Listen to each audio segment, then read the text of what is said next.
kajian pada subuh pimpinan ranting Muhammadiyah Sambung Rejo. Alhamdulillah yang saya hormati sudah hadir di tengah-tengah kita Dr. Ustaz Syakir Jamaluddin. Alhamdulillah beliau sudah rawuh di tengah-tengah kita dari jauh-jauh dari Jogja.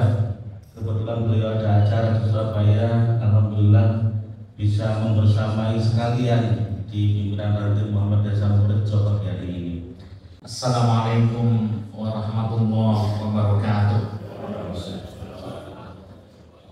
Alhamdulillah wassalatu wassalamu ala Rasulillah nabiyina Muhammad wa ala alihi wa sahbihi wa man tabi'ahum bi ihsan ila yaumiddin, amma ba'd. Saya sedaya nggih. Alhamdulillah. Syukuri dan alhamdulillah nikmat sehat ini kita manfaatkan untuk ibadah. Ini bahasa Jogja itu ibadah.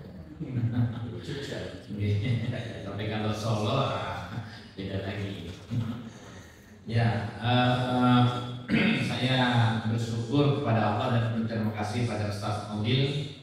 Saya dipertemukan Allah dalam sebuah acara di Jogja yang kita adakan pelatihan mubalik Muhammadiyah. Jadi pelatihan bukan mubalik, sebenarnya lebih di atasnya lagi. Pelatihan instruktur mubalik Muhammadiyah. Ya, nasional, tingkat nasional. Bertemu sama beliau dan saya sebenarnya hari ini acara utamanya itu silaturahmi ke teman yang kebetulan anaknya walimatul osnya sekarang. Kebetulan temennya Ustaz Sulit, ketahuan juga akhirnya. Akhirnya di meeting mampir tempat saya. Ya, insya Allah namanya mubalik. Ya, tidak bisa hanya satu acara. Tapi alhamdulillah bisa ketemu lagi dan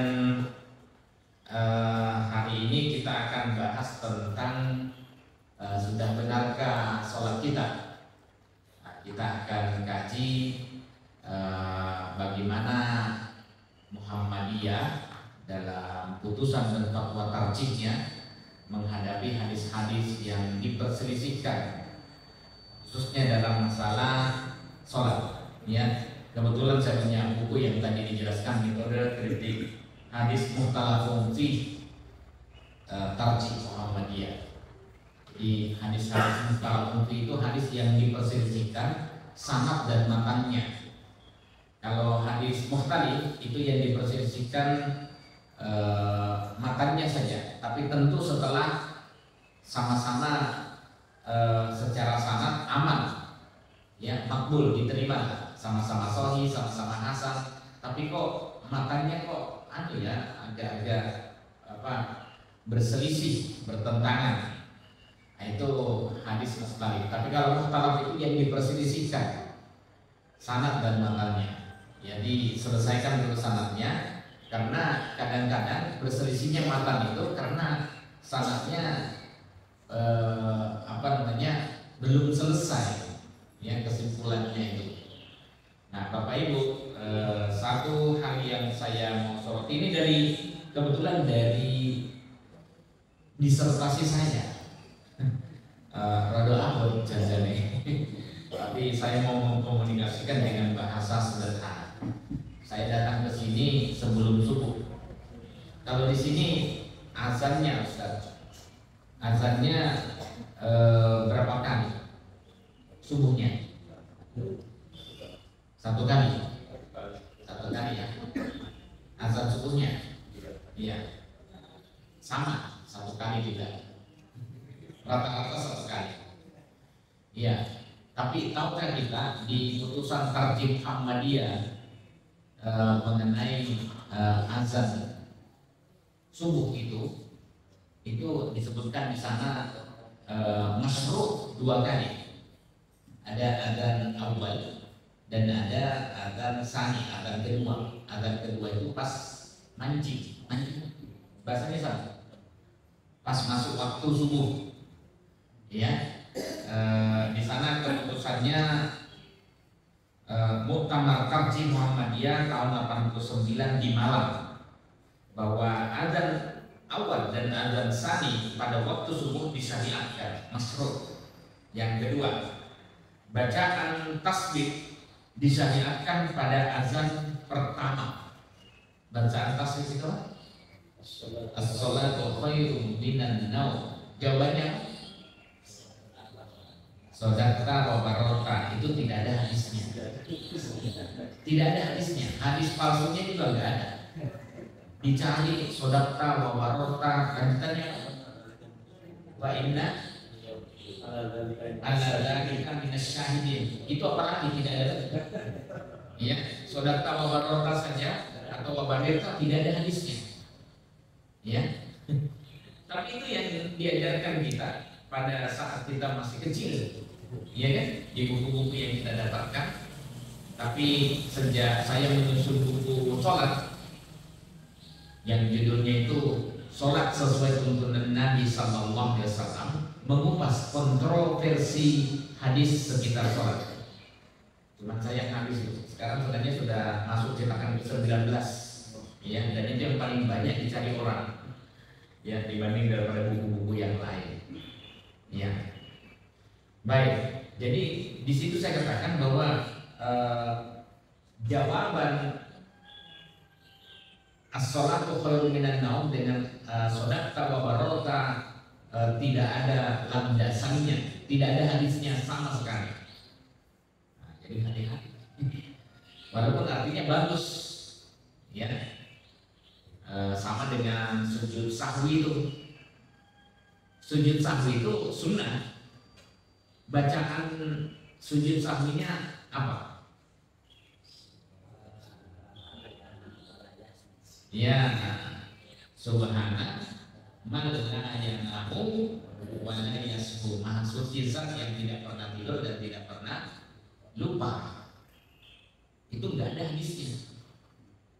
Hadis palsunya bahkan tidak ada. Ya. Jadi bagi yang ini karena masalah sholat, di mana sholat itu kata Nabi SAW, "Shollu kama ra'aitumuni usolli." Sholatlah kamu sebagaimana kalian melihat aku sholat,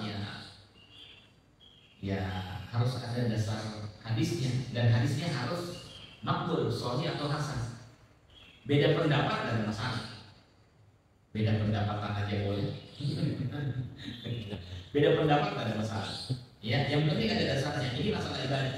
Jadi ibadah itu ya yang menurut Nabi lah, apa yang diperintahkan, apa yang dicontohkan. Kalau Nabi SAW pernah memerintahkan atau pernah mencontohkan, kita laksanakan. Nah, itulah tujuan Muhammadiyah itu, memurnikan dalam masalah akidah dan ibadah. Ya, dalam masalah muamalah itu ya bolehlah dinamisasi, ya, kita kembangkan, ya. Ya, dulu jual beli itu tidak boleh kalau tidak ada barangnya. Sekarang jual beli online marak gitu. Boleh nggak? Boleh. Lo nggak ada barangnya, cuma foto yang kita, ya. Tapi kenapa boleh? Sistem sudah dibuat sedemikian rupa supaya transaksi tetap aman. Ya, ada pihak ketiga yang menawarkan itu, ada tidak ada barangnya. Ya, nah, jadi itu boleh, itu muamalah. Tapi kalau dalam masalah ibadah, shollu kama ra'aitumuni usolli, salatlah kamu sebagaimana kalian melihat aku sholat.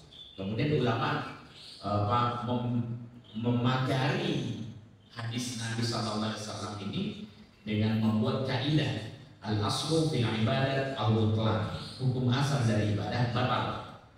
Al-hadru terlarang hatta yakum dalilun alal amri, hingga ada dalil yang menunjukkan pada perintah.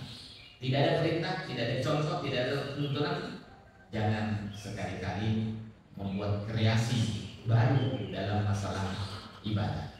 Ini saya meluruskan dulu. Baik, jadi gitu ya. Nah, azan kalimat tasbihnya diucapkan pada azan awal atau azan sani, itu masalahnya. Azan kedua. Kalau azan pertama kedua kan yang sudah jelas masuk disyariatkan oleh Rasulullah SAW, oleh Allah melalui Rasulnya. Ya, ya. Di Makkah berapa kali azan? Subuh? Dua. Madinah? Satu. Dua.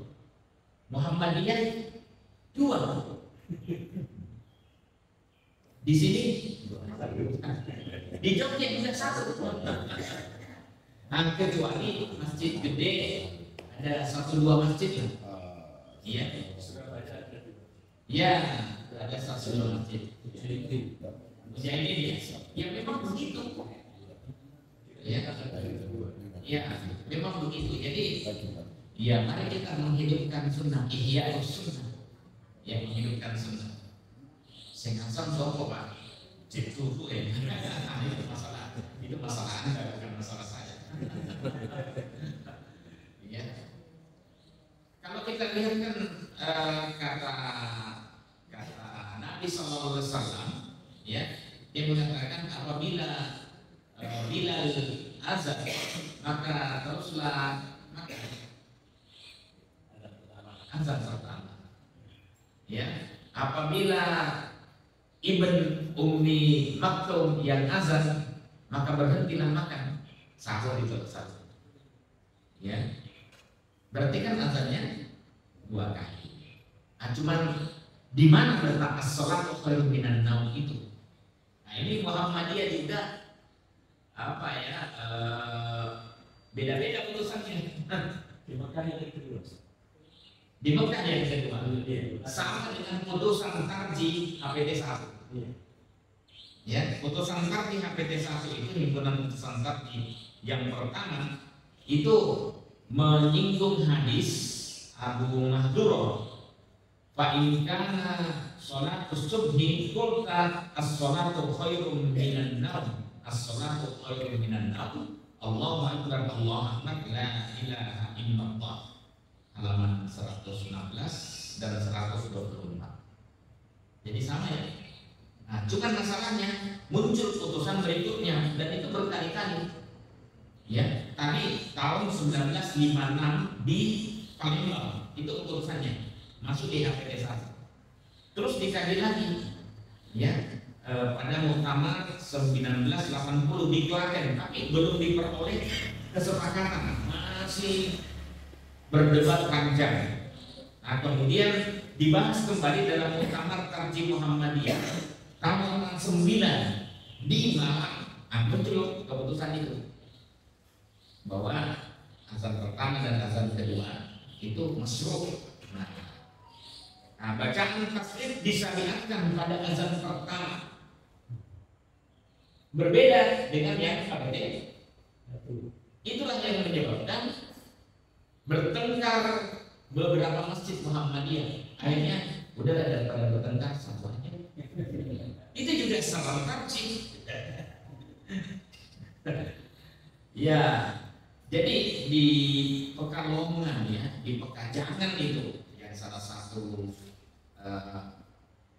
tempat membahas putusan tarjih yang monumental, yang Pekajangan itu banyak kiai di sana. Nah, kemudian kumpulkan munas tarjih. Nah, itu di situ terjadi perdebatan. Muazzinnya ya menyebutkan as-sholatu khairun minan naum pada azan awal, di sana 2 kali azannya. Nah, ada orang sepuh Muhammadiyah juga yang mengatakan, yang benar itu adalah azan kedua. Yang azan ngotot, bukan. Saya sesuai dengan putusan tarjih terakhir. Tapi yang benar itu di Makkah, Madinah itu as-sholatu khairun minan naum kedua. Sama dengan putusan tarjih yang pertama di HPT 1. Ya. Nah, di situ kemudian saya tertarik untuk mengkaji lebih lanjut. Makanya kan hadis-hadis mukhtalafun fi yang diperselisihkan. Saya mulai dari salafnya. baru makannya. Jadi kita dalam mengkaji hadis tidak boleh langsung makan tanpa tahu ini sebenarnya bagaimana sanadnya dulu. Walaupun ya saya beritahu sama mahasiswa saya di Fakultas Agama Islam, karena kita ajari praktek meneliti hadis, praktek meneliti hadis. Ya, takhrijul hadis, saya mengajar ulumul hadis di ekonomi syariah di Fakultas Agama Islam UMI. Walaupun yang menyebabkan kita meneliti hadis itu memicu kita meneliti hadis itu karena matan, tapi penelitian harus tetap dari sanadnya. Siapa yang membawa berita ini? Ya, kita teliti satu-satu, ya. Dari periwayat terakhir, ya. Kemudian naik gurunya siapa, nanti kita cek ulang lagi, cross check. Sekarang kita balik, ya, muridnya siapa, guru dan murid ketemu enggak? Nah, terus bagaimana kesikohannya, ya, integritas kepribadiannya, kemampuan hafalannya, ya kita cek satu-satu. Ya, kalau sudah ketemu itu yang dicek itu. Nah, kemudian, nah ini dia. Meskipun demikian, dalam penjelasan setelahnya, Tarji tetap mengakui keduanya dan menjelaskan memang ada riwayat yang menerangkan bahwa tasbih dibaca pada azan awal. Ya, teksnya begitu. Saya baca, ya, al-adhanul awal, as-salatu khairum minan naum. Dan ada juga riwayat yang menerangkan dibaca pada azan kedua. Tadi riwayatnya Bu Mahduro itu HPT 1 itu. Itu sebabnya dalam Fatwa Tarjih nomor 45 tahun 98 disebutkan persoalan ini sudah dibicarakan dalam muktamar, bahkan sudah 3 kali, tapi belum diperoleh keputusan final. Ya, masih ada di antara peserta muktamar yang tidak sepakat. Bahkan dalam tanya jawab agama 1 itu disebutkan keputusan muktamar Palembang yang dimuat dalam HPT 1 belum dicabut, jadi tetap berlaku. Belum dicabut.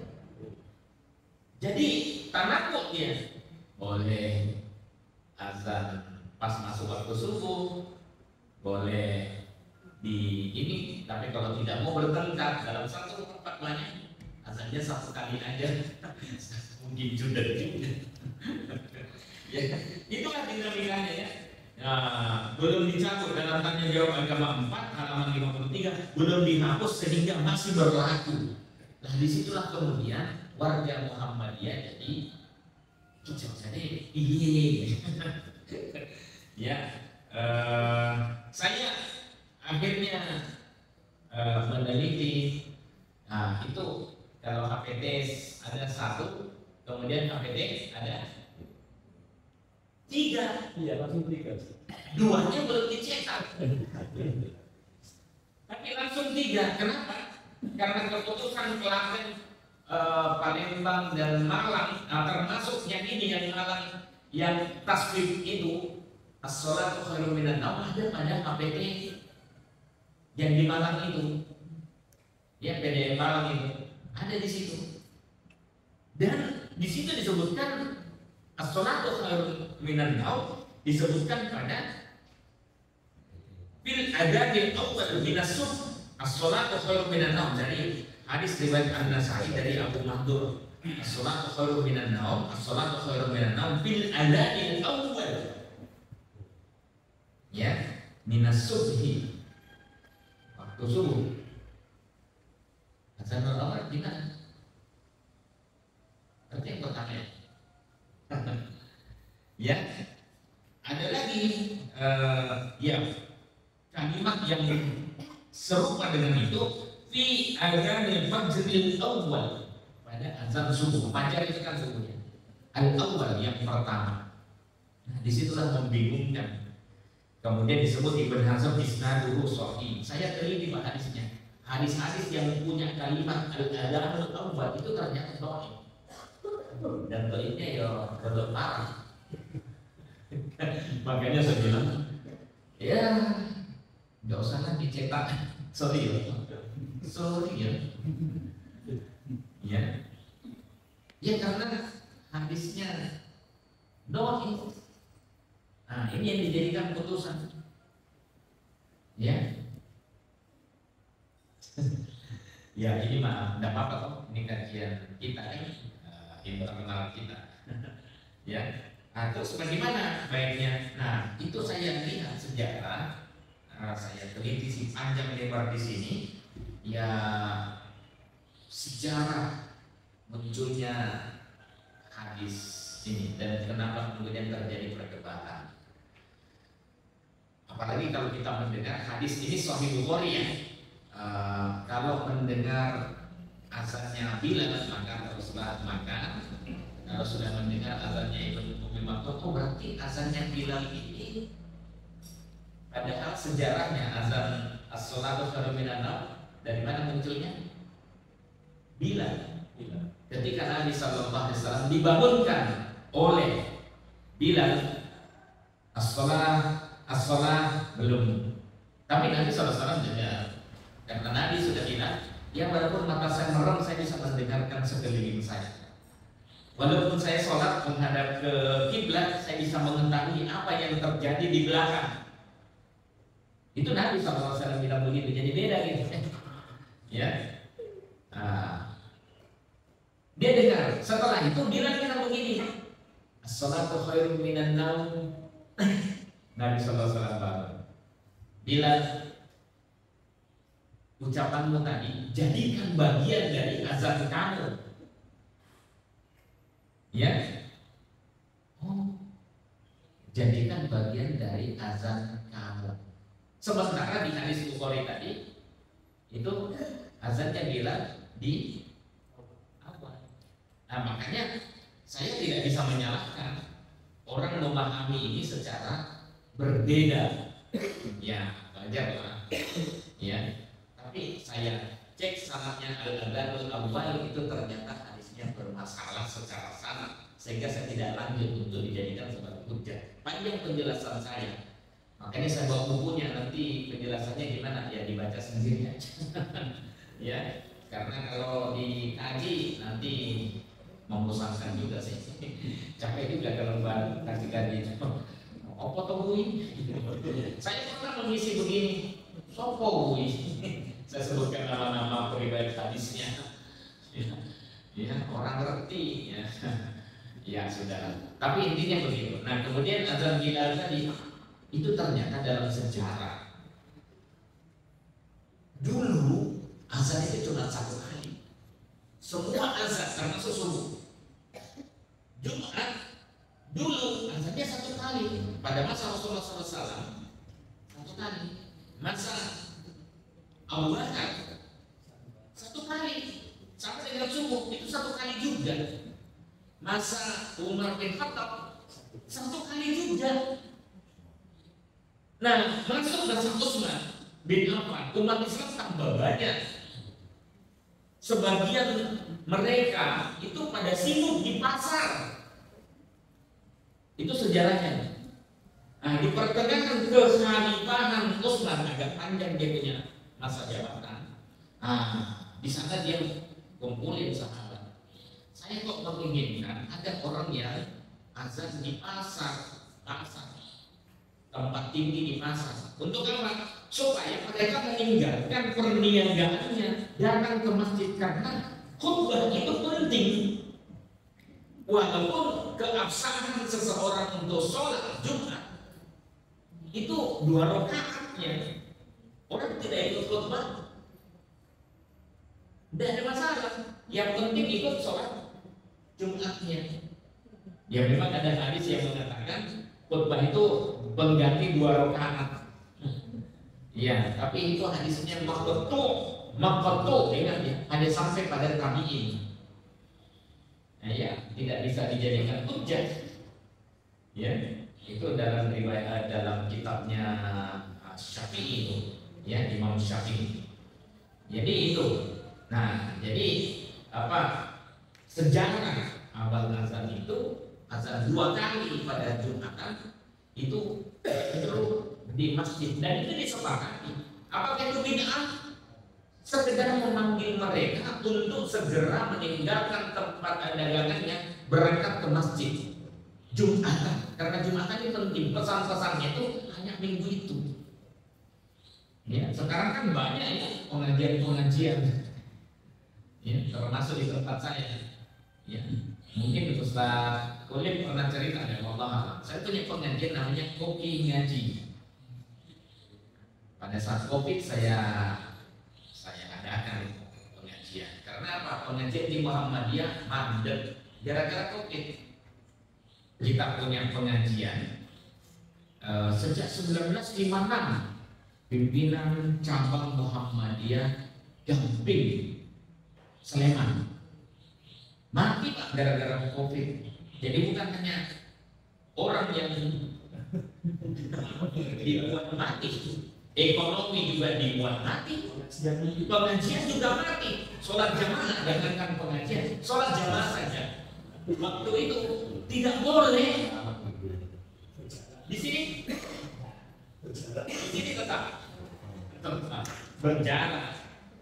Ya, Muhammadiyah baru kali itu berijtihad menyampaikan, kalaupun misalnya mau sholat berjamaah, ya sebaiknya di rumah saja. Itu alternatif pertamanya. Karena untuk apa? Menghambat rantai penyebaran. Ya kan hadisnya memang begitu kan? Yang dari luar jangan masuk, yang sudah di dalam jangan keluar. Ini wabah masalahnya, wabah yang mematikan. Itu sholat jamaah tidak boleh. Kalau di sini Jawa Timur rata-rata boleh. Memang berani Jawa Timur itu. Kalau di Jogja Pak ramahnya Pak. Iya. Ya. Yang taat mereka itu taat pada ulil amri dan Muhammadiyah. Tidak berani ya. Pengajian ada Pak. Pengajian sini ada. Ada tetap. Nah, saya mengadakan pengajian kopi ngaji. Unik ya namanya, bukan al-hijrah, taubah. Ya, kopi ngaji itu di masa pandemi dan tidak di masjid, di tempat terbuka, di sawah. Nanti coba lihat kopi ngaji Instagramnya 2022. Ya, itu di sawah. Kalau hujan, alhamdulillah kita istirahat pengajian. Enggak, kita pindah ke masjid. Masjidnya jaraknya 150 meter. Tapi alhamdulillah selama 2,5 tahun hujan derasnya baru 1 kali. Nah, kemarin juga hujan, dan yang paling sering itu hujan sebelumnya pas mau pengajian maghrib. Kemarin pas saya mengisi itu rintik-rintik ya Mas. Kita berdoa saja. Berdoa bukan minta diberhentikan hujan, karena hujan itu barokah, rahmat Allah. Mungkin kita terhalang hajat kita, tetapi banyak makhluk yang mendapatkan manfaat dari hujan itu. Makanya hujan itu barokah. Kita diperintahkan berdoa saat hujan ini. Nah, orang Arab punya kebiasaan kalau hujan mereka malah keluar. Iya kan? Mereka keluar hujan di sana. Kalau kita malah masuk suami Pak. Iya, hujan lembut. Masuk kalau di sana kita. Nah, di kopi ngaji, alhamdulillah yang banyak terjadi itu hujan pas mau pengajian mandek. Kita tidak minta, karena kiai kita, ustaz kita yang mengajar akidah, kita jangan sekali-kali minta hujan itu berhenti. Itu rahmat dari Allah. Yang bisa kita minta, Allahumma hawalaina wa la alaina. Minta digeser sedikit. Digeser. Ya, minta digeser. Ya, alhamdulillah itu yang terjadi. Ya, nah itu. Ya, sampai sekarang dulu jam kita 100 pertama. Karena saya bilang, ya, apa ya? Orang justru butuh siraman rohani, penguatan spiritual tuh. Tingkat bunuh diri, Pak. Pasca pandemi. Dasar, Pak. Anda lihat data tingkat bunuh diri di Indonesia. Yang paling tinggi itu Jawa Tengah. DIY nomor 5, Pak. Tapi kalau melihat dari jumlah penduduknya, di DIY bisa nomor 1 itu. Karena jumlah penduduknya tidak sebanyak Jawa Tengah, Jawa Timur, Jawa Barat. Ya, Bali itu termasuk yang 5 besar lah di antara itu. Ya, jadi tingkat bunuh dirinya tinggi, Pak. Kenapa? Ekonomi mandek. Banyak orang yang dicintai yang meninggal gara-gara COVID itu. Stres Pak muncul. Nah, saya mengadakan pengajian untuk penguatan spiritual dan pemberdayaan ekonomi. Ya, alhamdulillah. 100, 125, 200, 300, 400, 500, 600 sekarang zaman kita. Ya boleh pakai masker awalnya, jaga jarak, sekarang sudah tidak perlu lagi. Tapi zaman saya Pak, orang yang tidak mendengar ada, tunarungu itu ada. Loh iya, meromoknya pengajian. Ada penerjemahnya, bahasa isyarat. Saya sedikit kalau ucapan terima kasih sudah ngerti begini-begini. Kalau begini makan. Ucapan terima kasih begini. Ya, itu jamaah kita itu, dan tambah banyak jamaah yang tidak mendengar. Nah ini yang kadang-kadang kita abai terhadap mereka. Mereka menganggap kita orang normal, bisa berbicara, bisa mendengar. Ya mereka ya tidak, ya mereka menyadari. Tapi mereka ingin begini. Banyak yang akhirnya dirawat, digateke sama saudara-saudara kita yang agama lain, Pak. 40 orang murtad gara-gara itu, teman-temannya juga. Nah siapa yang mau peduli? Ya kita. Alhamdulillah pengajian kita ada gitu, ya 600 orang. Tidak nyangka juga. Ya nanti bisa dilihat. Kok ada yang ke situ? Ya salahnya minta majelis tabligh. Karena kita sambil menyebarkan, ya. Oh, jamaah saya Pak, bukan hanya Muhammadiyah, Pak. MU-nya banyak, muslimannya banyak. Universitas Nahdlatul Ulama banyak juga. Ya karena salafinya banyak, Pak. Salafinya banyak. Muhammadiyahnya lebih-lebih karena kita maunya ngaji, bukan mau bertengkar, bukan mau berdebat. Arab ngaji. Yang mana toh supaya cair itu suasananya itu. Hukum musik, loh kita sholawatan Pak. Coba saja nih, Syakir Jamaluddin Beni Azim sholawat. Di Muhammadiyah nggak boleh Pak. Bukan nggak boleh, tidak biasa. Ya, padahal Muhammadiyah mengatakan ada 3 hukum musik. Kalau dalam HP itu 1, ya haram, bisa makruh, bisa sunnah. Nah cuman sunnahnya ini agak ada koreksi karena bukan tradisi Nabi. Nah, putusan cerai itu mubah, tergantung selama tidak ada doror, bahaya, tidak ada mafsadah, kerusakan, tidak ada isyan, kemaksiatan, kedurhakaan, dan tidak menjauhkan orang dari Allah. Baik, anillah. Jadi selama tidak menjauhkan orang, maka musik boleh. Ya.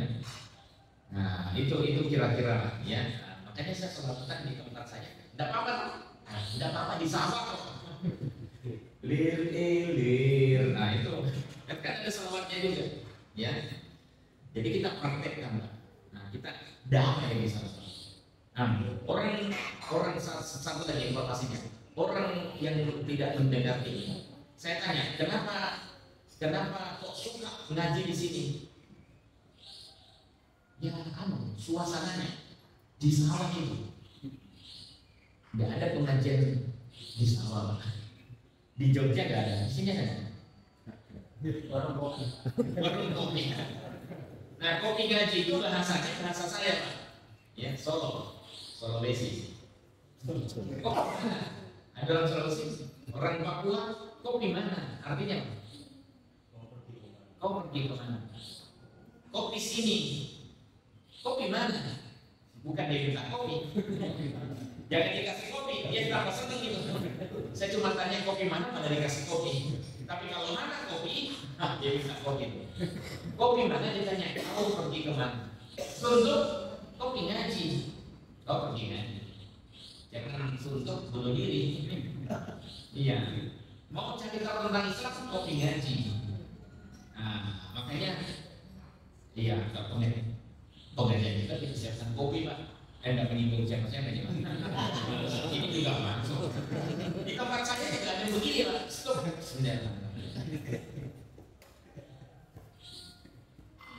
Ada juga begini Pak. Yang menyiapkan jamaah. Kopi ada, teh nasjidal ada. Kemudian apa? Dan kopinya kita pilih yang terbaik Pak. Kerjasama dengan yang lain. Jadi jangan sampai orang kopi mana mana kopinya. Orang mau ngaji sambil ngopi. Ya, tapi tidak pegang besar ya. Jadi kalau boleh dikasih. Gitu ya. Nah, sholat khairun minan naum. Jadi ya pada akhirnya saya temukan sholat khairun minan naum itu adanya yang kuat. Yang kuat itu ada asas kedua. Anjing. Nah, itu. Nah, cuman saya lihat tadi jam berapa masuknya di sini?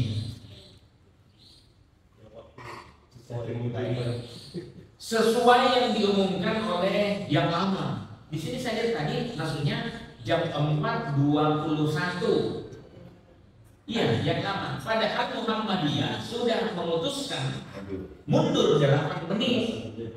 Lah justru penelitiannya dari banyak tempat, tapi yang komplit itu yang Madura punya ini. Ada yang orang Tardi yang tinggal di Madura, dia melakukan pemotretan setiap berapa menit gitu ya, 5 menit kan, ya potret terus begitu. Ada 400 koleksi fotonya dan itu ditayangkan semua ini. Akhirnya disimpulkan bahwa kita kecepatan terlalu malam. Mundur 8 menit. Walaupun ada juga yang mengatakan 20 menit. Saya kira 30 menit banyak yang sepakat. Semakin siang. Ya makanya yang pasti cuma ini aja. Kalau semakin siang asli. Ya, tapi Muhammadiyah memilihnya 8 menit itu sudah cukup. Ya, karena ada juga kalau itu Pak Sono ya 30 menit wah senang sekali, pasti banyak itu. Nah, saya kira itu kita maaf tanya jawab aja ya. Sebenarnya banyak yang saya singgung di sini. Ada tawasul ini dari masalah berat itu masalah kita. Ya, tabarruk nanti. Ya, bagaimana pandangan Muhammadiyah tentang tawasul? Pendekatannya ya putusan dan fatwa. Ada 2 hadis yang disinggung di situ. Kemudian menyelamatkan jenazah muslim yang tidak pernah sholat. Jenazah sini tetap menyelamatkan atau tidak? Tetap menyelamatkan. Iya, Muhammadiyah banget. Itu juga sama. Ya, tetap menyelamatkan. Nah, persoalan nanti mau dia punya benda terserah. Ya, alasannya karena dia muslim, pernah mengucapkan la ilaha illallah. Selama masih ada modal la ilaha illallah, dia dijamin masuk surga. Tapi lihat hadisnya, ada disuruh sholatkan di sana. Maqala la ilaha illallah, sholatkan. Maqala la ilaha, siapa yang mengucapkan la ilaha illallah. Itu hadisnya dajjal dan Pak. Tapi kalau maqala la ilaha illallah dakhala jannah, itu hadisnya sahih. Ibn Abbas pernah ditegur. Jangan sembrono kamu menyampaikan ini. Itu panjang penjelasannya. Jadi jangan hanya modal lain kalau kemudian tidak melaksanakan syariat Allah yang lain. Itu ada konsekuensinya. Ya dia harus mau sholat, mau zakat, mau puasa, mau haji kalau sudah mampu. Man istata'a ilaihi sabila. Ya itu. Kalau saya Pak, kalau orangnya tidak pernah sholat, saya tidak akan pernah sholat. Tidak pernah saya, tidak pernah. Kenapa? At-Taubah 84 itu Allah yang melarang. Wala tusalli ala ahadin minhum mata abada wala taqum ala qabrihi innahum kafaru billahi wa rasulihi wa matu wa hum fasiqun. Jangan kamu sholatkan salah satu dari mereka. Ya, wala takum ala kubrihi, jangan juga kamu berdiri mendoakan di kuburannya. Allah yang melarang. Kenapa? innahum kafaru billahi wa rasulih. Karena sesungguhnya mereka substansinya, aslinya sudah kufur, bukan kafir ya. Sudah kufur kepada Allah dan Rasulnya. Bahkan pada Allah dan Rasulnya mati, lalu mati. Wahum fasikun, dalam kondisi fasik. Atau barang dulu kamu mau doakan, kamu sholatkan atau tidak, bahkan kamu mintakan ampun kepada Allah sampai 70 kali. Lagi Allah tidak akan pernah mengampuninya. Jadi tidak ada gunanya, Pak. Ya, nah, siapa orang ini? Baca atau ayat sebelumnya 71 dari 67, 68, 69, 80, 71, 72. Nanti ketemu jawabannya. Dalam 67, innal munafiqina humul fasikun. Sesungguhnya orang-orang munafik itu, mereka itulah yang fasik. Ya, ketemu tuh ayatnya nanti, linknya dengan 82. Ya, siapa orang itu? Kita beramar ma'ruf, ya. Al-mu'minuna wal mu'minat, mukmin laki-laki dan mukmin perempuan, ba'dhum awliya'u ba'd. Sebagian mereka dengan sebagian yang lain dukung mendukung, saling berkolaborasi, melindungi satu sama lain. Ya'muruna bil ma'ruf wa yanhauna 'anil munkar. Beramar ma'ruf nahi munkar. Jadi sudah benar nih jalan kita ini. Ya, Muhammadiyah kan dakwah Islam, amar ma'ruf nahi munkar, sudah benar. Jangan geser lagi, jangan belok. Wa yuqimuna shalah, sama-sama menegakkan salat, wa yutuna zakat, sama-sama menunaikan zakat. Intinya wa yuti'un Allah wa Rasul, taat kepada Allah dan Rasulnya. Ulaika sayarhamuhumullah. Mereka inilah nanti yang akan mendapatkan kasih sayang Allah. Kan itu yang diharapkan. Ya, bagi orang mukmin itu waridwan minallah akbar. Ridho Allah itu yang paling besar. Enggak ada lagi, itu yang kita mau perjuangkan, meraih ridho Allah. Apa lagi? Ya, ridho Allah yang kita mau kejar.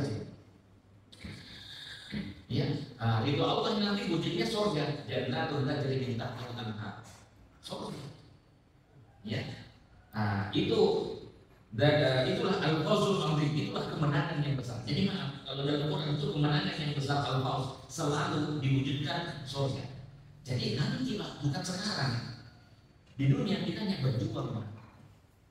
Nah, sementara siapa yang orang munafik itu, kita beramar ma'ruf, mereka beramar ma'ruf, beramar munkar, nahi ma'ruf. Kembali, Pak. Kita ngajak pada jalan Allah. Orang munafik justru tidak. Orang munafik itu orang Islam juga, Pak. Orang Islam juga. Tapi kita beramar ma'ruf nahi munkar, dia beramar munkar nahi ma'ruf. Nah, kembali. Ya, nah itulah orang yang menjengkelkan itu. Diajak, yuk jihad. Nah, pada masa Nabi terjadi begitu. Makanya muncul wala tusolli ala ahadin minhum mata abadan. Ayo jihad. Enggak, saya tunggu saja lah di sini. Tidak ada uzurnya.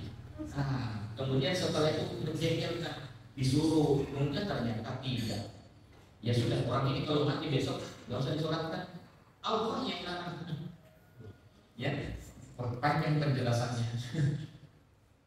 Saya di Australia pengajian, Pak, dari pada subuh sampai muda. Waktu masih muda, sekarang sudah meninggalkan dunia hitam. Udah pada putih sudah. Hadis kalimat Rasul azan subuh, cara duduk terakhir untuk sholat 2 rakaat. Itu ada ikhtilafnya juga, panjang juga.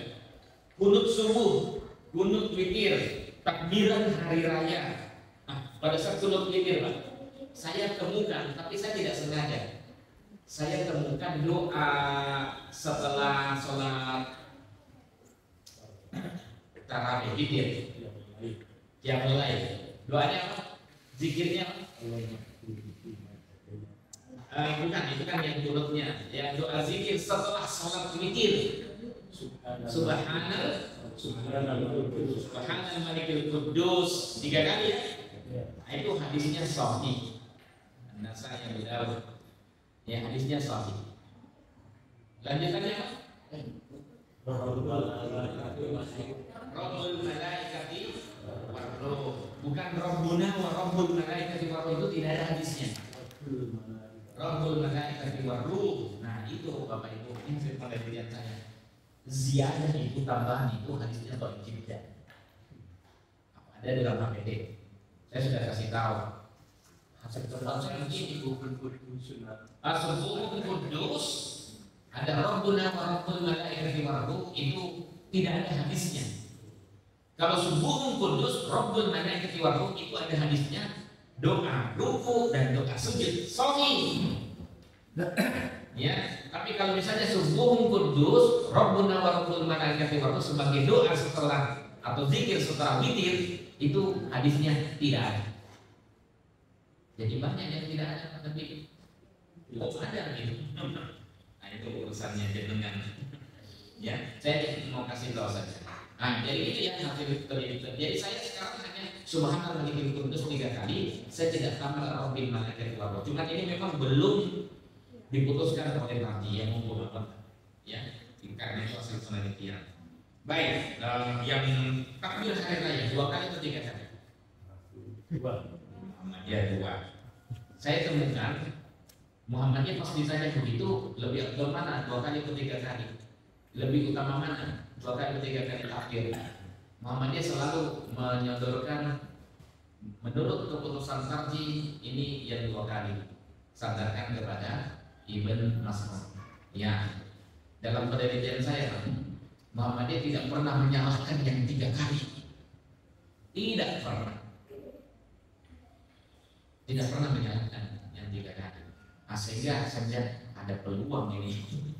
Nah, ternyata setelah saya teliti yang 3 kali juga itu penyandaran akhirnya hadisnya mauquf juga. 2 kali mauquf, 3 kali juga mauquf, sama-sama dari Abdullah bin Mas'ud. Kitabnya Musannaf Ibnu Abi Syaibah. Adapun yang bersumber dari Sunan Ad-Darqutni itu nyandar kepada Nabi SAW, tetapi temuan saya hadisnya dhaif jiddan. Sanadnya muhdhar, ada 3 riwayat dhaif dan dhaif berurutan. Itu hadisnya saya tolak. Itu nyandar kepada Nabi.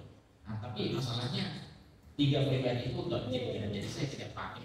Nah, tapi kalau Ibnu Mas'ud, apakah boleh pernyataan sahabat itu kemudian dijadikan sebagai hujjah? Ya sebenarnya aslinya tidak boleh.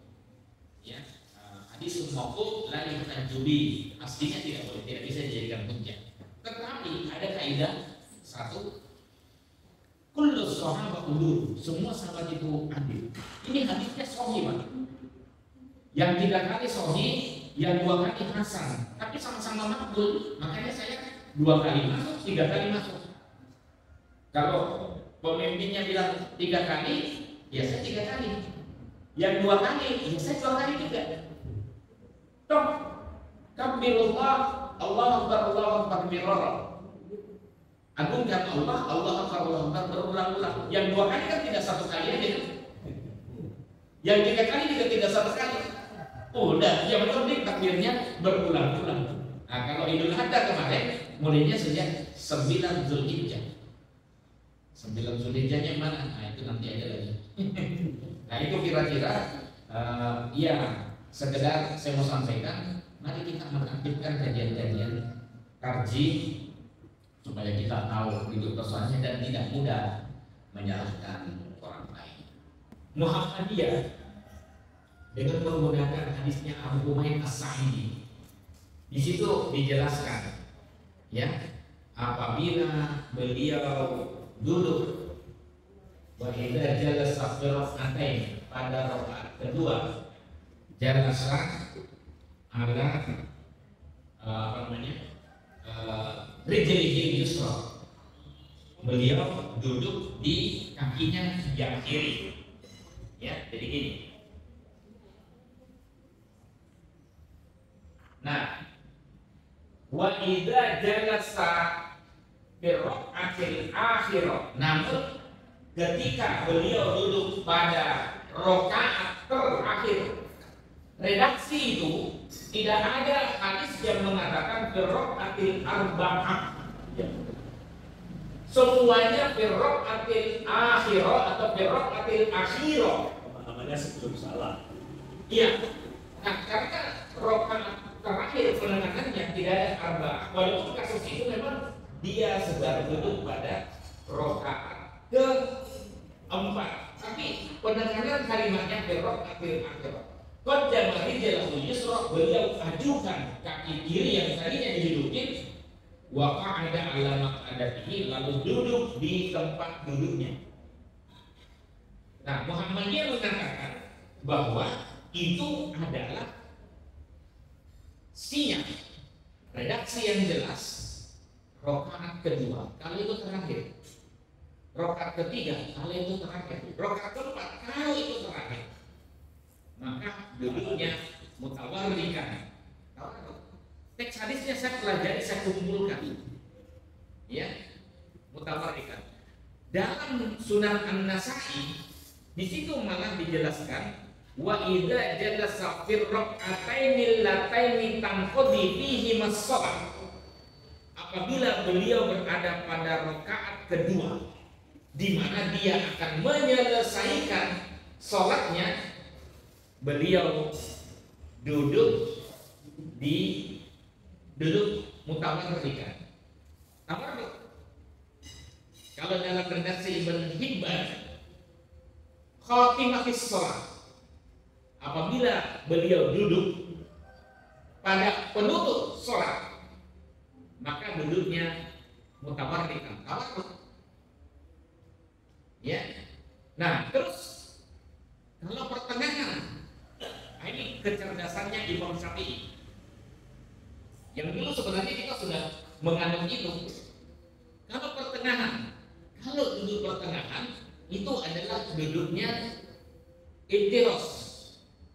Ya, wa idza jalasa fi wasatis shalah, apabila duduk pada pertengahan salat, ya, maka duduklah dengan tenang. Ya, fatma'inna, duduk dengan tenang. Ya, kemudian setelah itu waqtarif fahidatal yusra, duduk dengan menduduki kakinya yang kiri.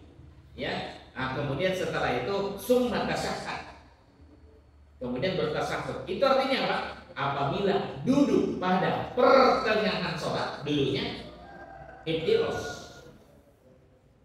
Nah, ini kalau kita kumpulkan, oh kalau begitu, ya termasuk kalau masuk, maaf agak berbeda dengan Muhammadiyah ini. Ya, kalau masuk kita kan masih pertengahan. Ya duduknya ya ittiros. Masuk setelah imam salam kita naik lagi Allahu Akbar. Menurut Imam Syafi'i dan Syafi'iyah itu lebih memudahkan bagi orang untuk bangkit. Coba kalau misalnya dia duduknya begini, ya, bagi orang yang beratnya 90 ke atas, ya kecuali saya lah, saya masih agak lebih mudah untuk bangkit, ya, tinggal bangkit saja, ya, tidak ada masalah, ya. Nah, tapi kalau misalnya bagi orang yang kena asam urat bahasa Arabnya apa Pak? Asam urat. Wah, itu kesulitan sekali ya. Jangan kan begini, dia begini ya duduknya nih.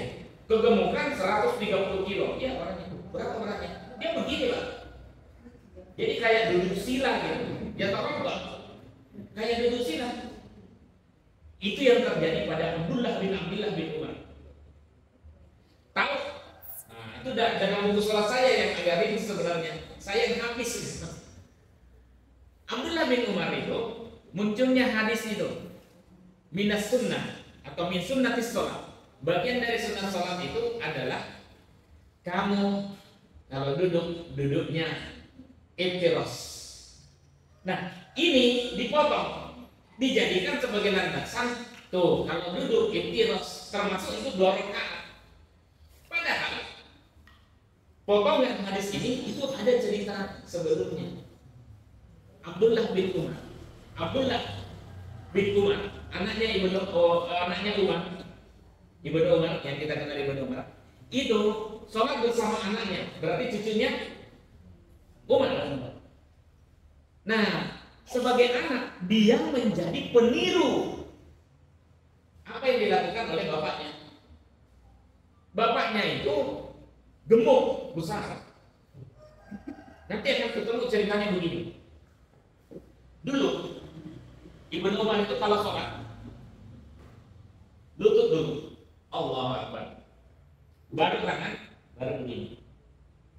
Tapi nanti akan ketemu riwayat Ibnu Umar dalam Subul Salam atau dalam Bulughul Maram, Subul Salam, dia kalau duduk menuju sujud, tangan dulu, Allahu Akbar, baru lutut, baru begini. Ini hadis digunakan untuk menguatkan bahwa ketika menuju sujud tangan dulu, tapi ini hanya penguat saja. Padahal dia tidak melihat ada hadis yang lain, redaksi yang lain. Ibnu Umar kalau menuju sujud lutut dulu. Nah, jadi saya melihat 2 keadaan. Ketika beliau masih sehat, kuat, belum besar, ya, belum ada pembengkakan, ya, kemudian perutnya belum berkemajuan, ya, lututnya masih sehat, lutut dulu. Oh, pas orang asam urat, Pak, lutut dulu, kayak ada paku yang mau menancap gitu. Loh, saya kena asam urat, Pak. Alhamdulillah gitu, tidak. Ya, ada yang bilang asam urat ya menurunkan. Saya tidak sepakat ya. Emping menurunkan. Ya, yang saya sepakat melinjo itu. Yang saya sepakat itu melinjo menurunkan asam urat ke kaki.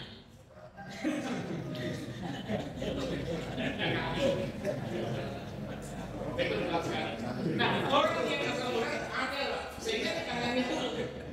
Nah, Ibnu Umar pada saat melakukan itu dia begini, Pak.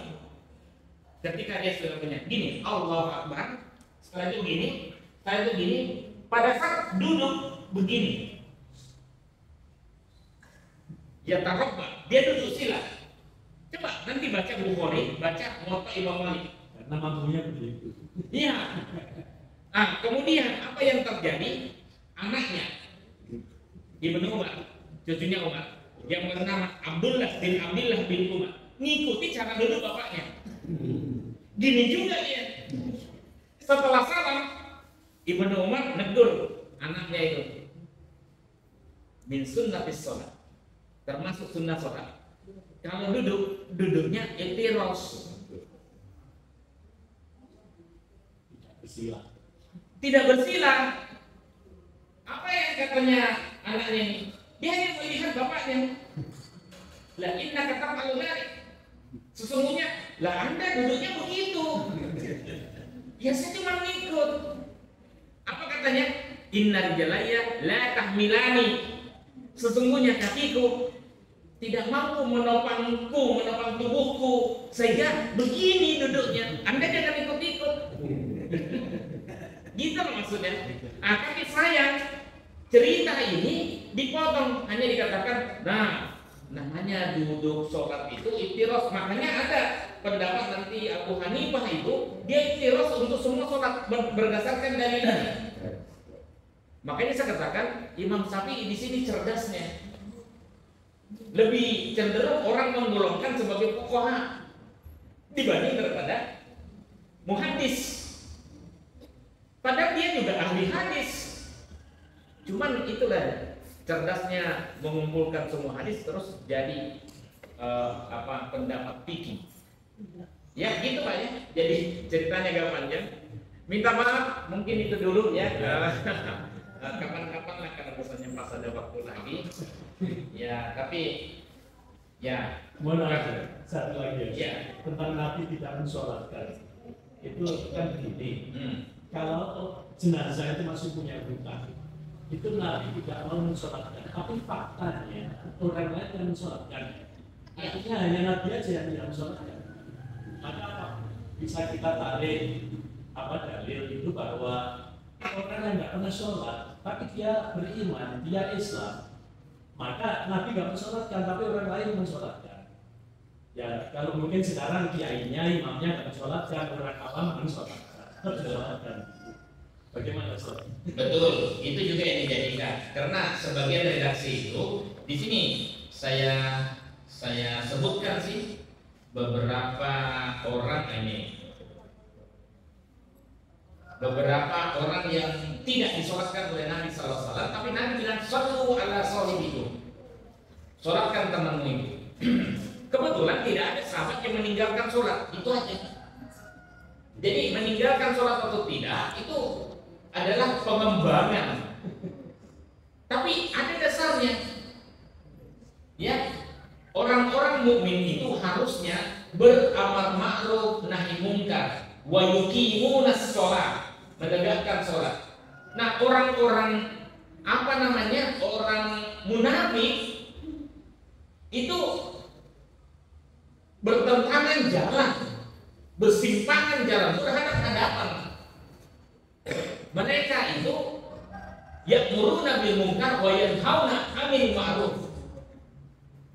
Nasullah, mereka melupakan Allah. Panasiyahum, Allah melupakan mereka. Wah, itu kalau sudah dilupakan Allah di akhirat habis kita lah. Habis lah. Nah, orang yang dilarang untuk menjalankan itu, Allah yang melarang. Itu orang yang sudah berhadapan-hadapan. Kita beramar ma'ruf, mereka beramar munkar nahi ma'ruf. Sudah berselisih jalan sama-sama Islam itu tidak boleh. Tidak benar sholat. Nah, itu pengembangan Pak, dan berdasarkan ayat tadi. Ya, karena pada masa Nabi SAW para sahabat sholat. Iya. Tapi karena ada ayat begini, yuqimuna sholat, berarti mereka kemungkinannya juga tidak sholat, meninggalkan sholat. Nah, tapi itu kemungkinan. Nah, jadi beberapa orang yang diajukan pada Nabi, ada orang yang berperang, tahu siapa ini? Meninggal, mati. Dia ini banyak membunuh orang kafir pada saat perang ini. Kemudian setelah itu dia terluka, tidak kuat menahan rasa sakit. Ya, akhirnya apa yang terjadi? Dia ambil pisau, dia potong urat nadinya, set, mati dia. Pas disodorkan pada Nabi SAW, la usolli alaihi, saya tidak menyolatkan orang seperti ini yang mudah berputus asa. Ya, iya, saya tidak menyolatkan orang seperti ini. Tapi sallu ala sahibikum, solatkan temanmu itu karena dia ikut berjihad bersama kamu. Hanya Nabi SAW tidak menyolatkan. Nah, suruh menyolatkan teman itu, makanya saya katakan, oh iya, lihat. Nah, kita pengikut Nabi kan. Tapi sahabat juga pengikut Nabi. Nah, jadi di situ ada khilafiyah pendapat, perbedaan pendapat. Udah silakan. Makanya saya misalkan lagi, di buku saya katakan kepada para ustaz, para kiai, pemimpin agama, pemuka agama, jangan ikut menyolatkan. Karena itu ingin Nabi SAW ingin menunjukkan saya tidak ridho dengan seperti dan Allah tidak ridho kepadanya. Jangan mudah berputus asa. Siapa lagi? Orang yang korupsi lah, dia juga masih berpihak. Nabi SAW tidak menyenangkan. Setelah mau dimandikan jenazahnya, ada yang jatuh uang orang Yahudi. Ini bukan dinar, bukan dirham. Berarti dia sudah mengambil ghanimah untuk dia. Nabi SAW tidak menjelaskan, tapi sholatkan temanmu itu. Jadi dibedakan. Ya, itulah dia cara memahaminya. Karena kalau lebih luar ya sudah sholatkan saja. Ya. Kalau saya sebagai ustaz, saya tidak mau menjelaskan. Terserah nanti ustaz yang lain. Artinya, ya al-ulama warasatul anbiya. saya ingin mengikuti Nabi SAW sebagai pemuda agama, bahwa saya tidak suka dengan cara mengakhiri hidup dengan korupsi. Karena Ustaz Khalil sudah di samping saya. Assalamualaikum warahmatullahi wabarakatuh. Masih tetap di posisi Ustaz, alhamdulillah ya. Pagi hari ini luar biasa. Sebetulnya ini Ustaz Adi Hidayat versi Ustaz Syakir. Jadi kalau Ustaz Adi Hidayat itu wakil ketua 1 Majelis Tabligh PP Muhammadiyah. Kalau beliau bagian kaderisasi, ketua bagian kaderisasi di Majelis Tabligh PP Muhammadiyah, direktur Tabligh Institut juga. Kemudian ada yang luar biasa tadi kopi ngaji itu, pesertanya dari berbagai macam kalangan. Ini alhamdulillah saya dihubungi, ada dermawan ini, ada 3 bonus buku mereka tidak kembali dulu diberikan kepada pimpinan ranting Muhammadiyah PCM. Alhamdulillah ada hadir juga Dr. Wisonggo dosen Unmu Surabaya, sama 1 ibu-ibu Aisyah mewakili. Monggo bisa berdiri dari ranting sama penyerahan buku. Pasiskan diambil 3. Sang surya tetap bersinar, syahadat 2 melingkar, warna yang hijau berseri membuatku rela hati. Terima kasih Bapak Ibu hadirin jamaah rahimakumullah. Terima kasih Ustaz Dr. Syakir atas kajiannya, itu yang menggugah sedikit-sedikit untuk pancingan kita ke depan untuk baca kajian atau membaca buku, terutama literasi tentang ibadah. Kita akhiri bersama dengan baca hamdalah dan doa majelis. Alhamdulillahirabbil alamin, subhanallahumma wa bihamdika, asyhadu an la ilaha illa anta, astaghfiruka wa atubu ilaik. Dari saya terlebihnya, wassalamualaikum warahmatullahi wabarakatuh.